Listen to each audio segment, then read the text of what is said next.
Hi, welcome again. Now we are going to see Azure Fundamentals section CapEx and OpEx. Questions, answers, and explanations. We are going to see 20 questions within 20 minutes time frame, and let's get kick started. First question, true or false? Azure Pay As You Go is an example of CapEx. Is it yes or no? The right answer for this question is no. Let's see the reason. You need not pay any upfront cost on acquiring a service or product using OpEx model. You need to pay what you consume, or it is a kind of pay as you go model. So, the right answer for this question is option B. Next question, true or false? Paying electricity is an example of OpEx. Is it yes or no? The right answer for this question is yes. Let's see the reason. Electricity is not an asset. It need to be paid to the electricity corporation or the electricity authorities on monthly basis or a predefined period.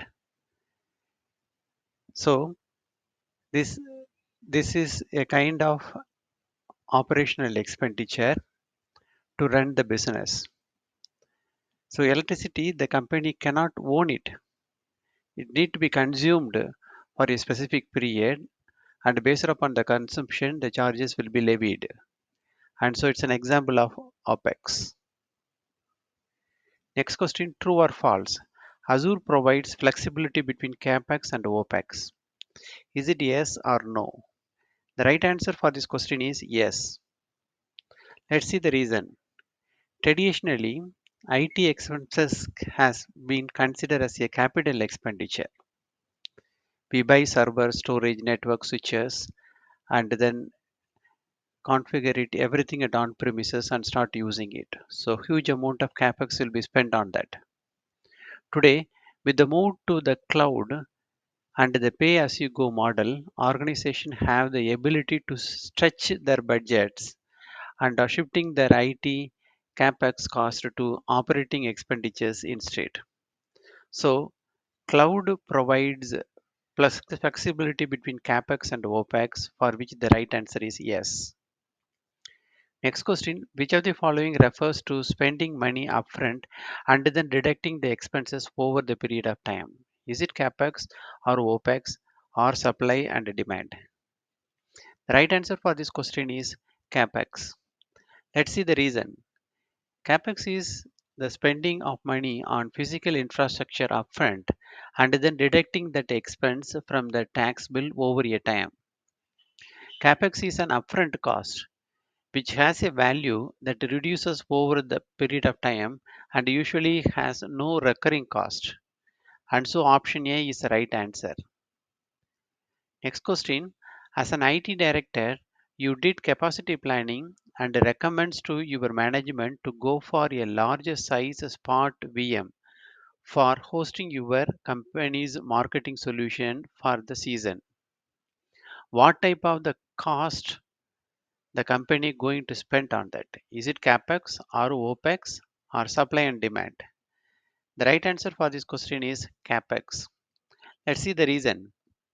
Acquiring a Spot virtual machine or VM is nothing but acquiring a VM exclusively for your company by paying money upfront, considering its usage for a longer period, and so it comes under capex. Next question, capex or opex? Those acquired as assets provide benefits beyond a year. Is it capex or opex or supply and demand? The right answer for this question is capex. Let's see the reason. Any asset, be it machinery or land or building, if it is going to be used by a business organization beyond a year, then it should have to be classified as capex. Next question, which one will have a sure of depreciation as we go along? Is it capex or opex or supply and demand? The right answer for this question is capex. Let's see the reason. All assets which are going to be with a company for more than a year will undergo its own wear and tear, and so CapEx is the right choice for this question. Next question, the funds that support day-to-day business is called as CapEx, OpEx, or supply and demand. The right answer for this question is OpEx. Let's see the reason. All expenses spent on day-to-day to run business such as consumables are classified as OpEx. Those are the items or services for a brief period and it does not require great degree of maintenance, and so they are considered as OpEx expenditure. And so the right answer is option B. Next question, maintenance of a purchased equipment. Is it CapEx or OpEx or supply and demand? The right answer for this question is CapEx. Let's see the reason. All expenses which come under the category of maintenance is considered as CapEx because you are going to spend money on to ensure that the purchased equipment is up and running, and such maintenance costs need to be treated as CapEx. Next question, what is the insurance expense paid for the equipment being brought from the place of purchase to the place of replacement? Is it CapEx or OpEx or supply and demand? The right answer for this question is CapEx. Let's see the reason. An insurance premium paid to bring the equipment from the place of purchase to the place of installation is CapEx, and it is not a recurring expense and has to be paid probably once, only once, unlike life insurance premium, which has to be paid after every regular interval till the policy exists. However, if the question is on the other way, say for example, regular periodical insurances paid normally either monthly, yearly, or half yearly need to be treated as OPEX. Next question, mark out which is not a capital expenditure.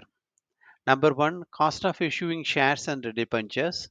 Number two, wages paid for construction of new office. Number three, purchase of a new spark plug for USD 9.75. Number four, repair on second-hand vehicle new, which is newly purchased. Is it one and two, or two only, or three only, or four only? The right answer for this question is purchase of new spark plug for USD 9.75. Let's see the reason. USD 9.75 for the purchase of spark plug is a normal cost for wear and tear. It is not a capex and to be recorded as a revenue expense under OPEX, where the rest of the items are all capital expenditure. Next question, legal and attorney fees classified as capex, OPEX, or supply and demand. The right answer for this question is OPEX. Let's see the reason. Legal and attorney fees are for running the business on day-to-day operation and will be classified as OPEX because those fees are all paid to an attorney on a regular basis for the services that he is offering to the business, and so it should have to be treated as OPEX. Next question, cost for raw materials and supplies are classified as CapEx or OPEX or supply and demand. The right answer for this question is OPEX. Here, let's see the reason. Raw materials and supplies for day-to-day operations of the business and need to be treated as OPEX. The requirement for raw materials and supplies might vary over a period of time and fluctuate during festival and non-festival seasons. And so the money that is required to spend on buying raw materials and supplies will vary and it depends upon the season. And so it is a perfect example for operational expenditure. Next question, cost for yearly service contract or leasing charges is classified as capex or opex or supply and demand. The right answer for this question is opex. Let's see the reason. Yearly service contracts or leasing charges are once in a while for the business and have a definite period, and so they are an example of operational expenditure. Next question, true or false? Items purchased under capital expenditure requires long lead times for purchasing new servers. Is it true or false? The right answer for this question is true. Let's see the reason. Purchase decision for a long-lasting items like machinery, building, or land requires longer time for decision making, which include processes like internal brainstorming, approvals, document preparation, and or verification. And also they are the purchases once in a specific period, and so they comes under capital expenditure.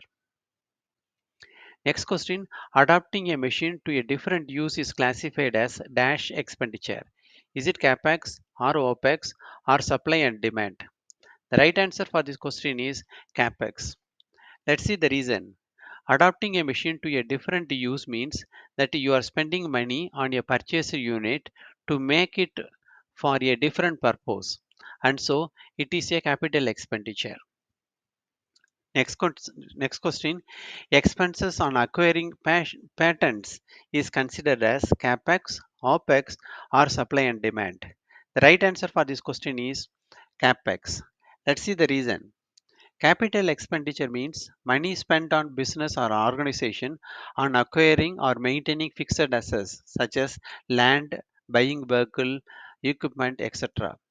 Fixed assets also include intangible assets such as patent right, goodwill, copyright, etc.